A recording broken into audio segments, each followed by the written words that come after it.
Falar assim, sobre runas, assim, por exemplo, que as runas, além delas terem uma frequência numérica, né, assim, que a gente pode trabalhar com elas magicamente, a gente pode fazer magia com runas, né, não é só uma questão de oráculo, né, a gente pode criar processos assim de simpatias, vamos colocar assim, que simpatia é uma palavra que todo mundo entende, feitiços rúnicos, vamos colocar assim, né. Dá pra gente trabalhar com isso na medida em que a gente vai conhecendo mais esse universo.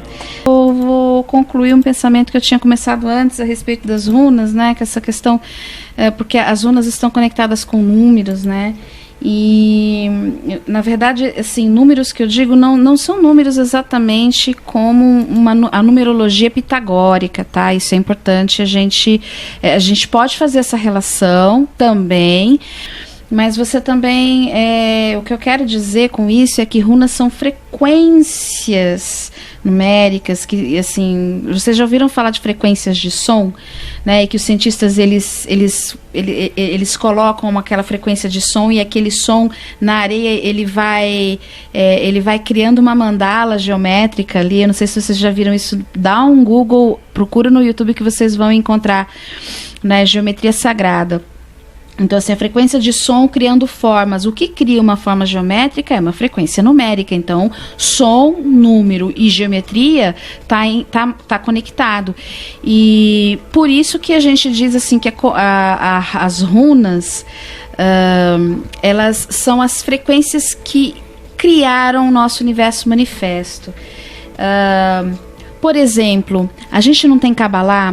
Cada letra hebraica, ela não tem uma frequência de número de som, e também não existe uma ideia que os judeus intuíram ali de que a Kabbalah está na estrutura da criação do universo, que cada reino ali conhecido da Kabbalah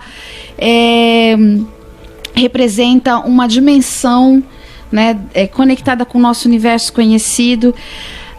E aí a gente também tem os 9 mundos de Yggdrasil. Então, enquanto na Kabbalah reconhece-se 12 esferas, os nórdicos eles compreendiam 9, né? Então, quando eu falo dessas frequências, eu estou falando de criação da inteligência divina dando forma para a matéria.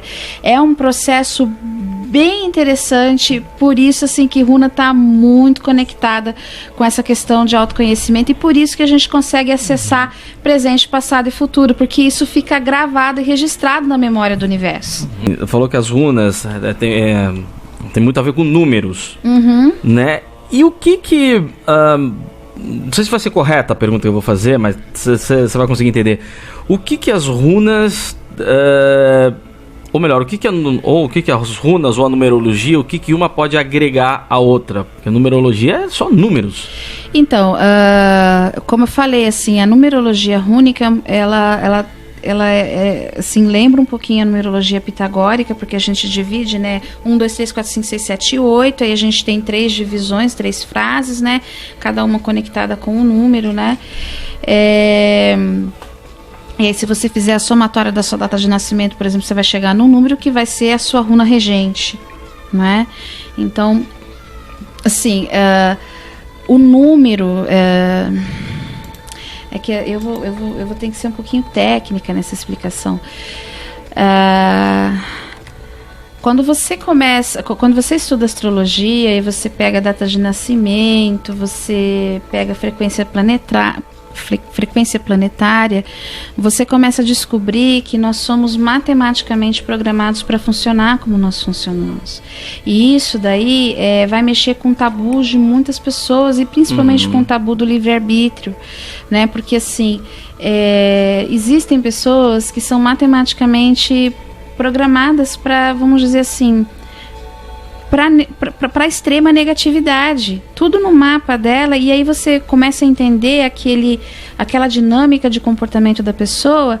É lógico que ela tem o livre-arbítrio, mas a polaridade negativa dentro dela vai ser tão acentuada que em determinados momentos assim vai ser quase que inevitável e irresistível para ela fazer aquilo, entendeu? Isso pela runa regente? Não, eu tô falando assim, tô pegando uma explicação astrológica pra gente conseguir explicar essa questão de runa regente, né? Então, assim, no que a numerologia pode agregar? É a mesma questão. se existe uma matemática universal que de uma certa forma me programa, porque eu escolhi antes de nascer naquela frequência, porque eu considerei que aquele ensinamento, aquela frequência ia ser importante para mim, para o meu desenvolvimento da minha consciência antes de eu retornar para minha mônada. Então eu preciso encarar isso com consciência, né? Consciência, né? Com saber de mim, né? Porque eu tenho então uma runa regente. Vamos pegar assim, a primeira runa do fundo. Vamos começar a falar de runa então, né? Então assim, por exemplo, as runas, elas vão falar de paradigmas de realidade. Elas vão trabalhar com essa desconstrução. Por isso então, o que tem a ver a runa regente, né?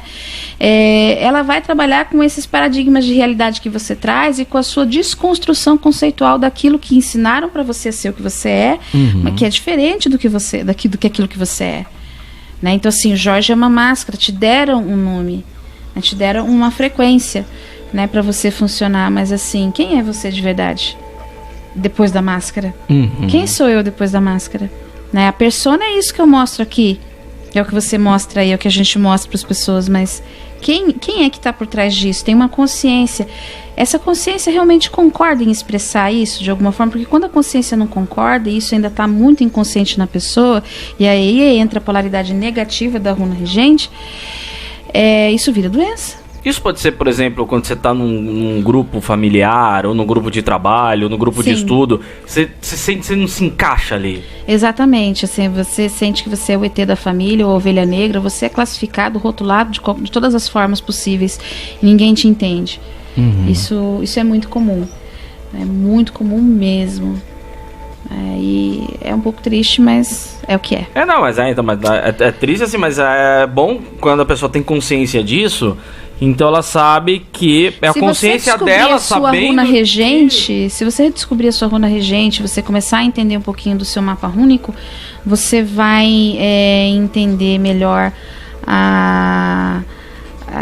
como você funciona, por que você funciona ali, e dentro dessa, vamos dizer, programação, por que programação que eu digo? Então você está falando que liberdade, livre-arbítrio não existe? Existe na medida da sua consciência. A sua liberdade existe na medida também da sua descrição, da sua consciência, enfim. Vamos lá. Na medida em que eu vou expandindo e ampliando esse saber, essa ciência de mim, eu tenho mais liberdade, aumenta também minha responsabilidade. Mas enquanto eu estou na ignorância, eu fico à mercê disso que as pessoas chamam de destino, que na verdade nada mais é que o seu inconsciente operando sobre você. Né? Então assim, na medida em que você conhece a sua programação, o que é programação? Olha, para você ter uma ideia, a junção das moléculas do seu corpo criam formas geométricas que dão a forma que o seu rosto tem. A cor dos seus olhos, números programam inclusive cores, entende? Isso é científico, gente, microfísica, né? Então assim, se é assim na matéria, é assim também no meu inconsciente, na estrutura do meu funcionamento psicológico, psíquico, e as runas falam disso, né? Tarô fala disso, os oráculos, numerologia, astrologia falam dessas questões, não é? É que caiu muito no vulgo, tá muito, assim, como é que a gente pode dizer? Ficou vulgar, né? Mas isso funciona, é funcional esse saber. Ali, ó. Vamos supor que a sua runa regente fosse a primeira runa do futar, que é ferro. O que é ferro? Escreve F-E-H-U, ferro, né? Então, a runa ferro, o galdro dela, então, é ferro, ou falando uma frequência, um tom mais assim, ferro, ou fé, é um som que sai meio ali entre a garganta e o estômago aqui, ele vem, né, de dentro. Então, nessa frequência, então, eu tenho o fogo da criação. Ela está conectada com fogo, ela está conectada com abundância, com com expansão e com movimento. Então ela é considerada, por isso que ela é muito associada a dinheiro. Por que também ela é associada a dinheiro? Porque os antigos escandinavos associavam ferro a gado. Gado era bem de troca, dinheiro, bens móveis. Então assim, é um dinheiro que está sempre circulando, uma energia que está sempre circulando.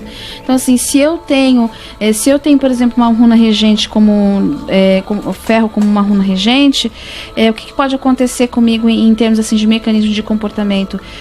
Se eu estiver na polaridade negativa, eu posso ser uma pessoa que não consegue segurar, assim, não consegue investir em alguma coisa, porque eu estou sempre gastando, ou eu estou sempre na escassez, né, na escassez financeira, ou eu sou uma pessoa assim, extremamente inconstante, né, um habitante entre mundos. Não que assim, ser um habitante entre mundos pode ser uma coisa boa, né, uma pessoa que está sempre indo de um canto para outro, mas o fato assim é que existe muita abundância disponível, mas às vezes eu não consigo enxergar. Se eu estiver na polaridade positiva, então eu vou ser uma pessoa assim que está sempre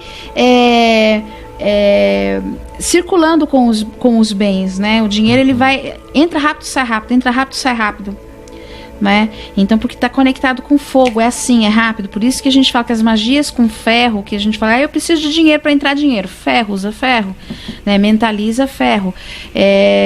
Se você der um Google na runa ferro, você vai encontrar então um F assim com os dois bracinhos para cima.